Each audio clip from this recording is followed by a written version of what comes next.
সৌর প্যানেলগুলি ব্যাটারিগুলিকে সফলভাবে সঞ্চালন করতে সক্ষম হলেও অবতরণের সময় নৈপুণ্যটি যেভাবে টিপ দিয়েছিল তার কারণে তারা আদর্শ অবস্থানে ছিল না। একটি ছবি ওডিসিয়াস নিজেই তুলতে সক্ষম হয়েছিলেন যা অবতরণে কিছু অসুবিধার সম্মুখীন হয়েছিল, যার মধ্যে অন্তত একটি 6টি পা ভেঙে গিয়েছিল এবং ইঞ্জিনটি চন্দ্রের ধূলিকণা নিয়েছিল। ল্যান্ডারের নেভিগেশন সিস্টেমে একটি ব্যর্থতা এর চূড়ান্ত অবতরণকে জটিল করে তুলেছিল। নৈপুণ্যটি প্রায় 30 ডিগ্রি কাত হয়েছে, আলটেমাস বলেছেন। বিজ্ঞানীরা ইতিমধ্যে জাহাজে থাকা একটি যন্ত্র ব্যবহার করে পৃথিবী থেকে আসা রেডিও তরঙ্গ পরীক্ষা করতে শুরু করেছেন। আরেকটি পরীক্ষা পরিকল্পনা অনুসারে অবতরণের সময় ধূলিকণার পরিমাণ বিশ্লেষণ করতে অক্ষম ছিল, তবে ল্যান্ডারটি মাটিতে আসার পরেও এটি চালু করা সম্ভব হয়েছিল।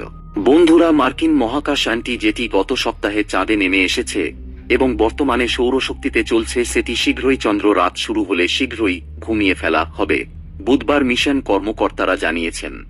কিন্তু যখন একটি প্রাইভেট কোম্পানির দ্বারা প্রথমবারের মতো চাঁদে অবতরণ করা মিশনটি শেষ হতে চলেছে, তখন ইনটুইটিভ মেশিনের সিইও স্টিভ আলটেমাস সাংবাদিকদের বলেছিলেন যে প্রায় 3 সপ্তাহের মধ্যে এটি জাগ্রত করার আশা রয়েছে, যখন সূর্য আবার বেরিয়ে আসবে।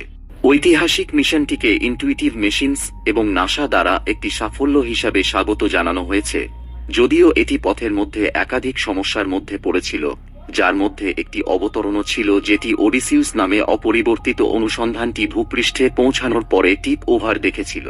বন্ধুরা, ভিডিওটি ভালো লাগলে অবশ্যই চ্যানেলটিকে সাবস্ক্রাইব করে যাবেন পরবর্তী ভিডিও দেখার জন্য।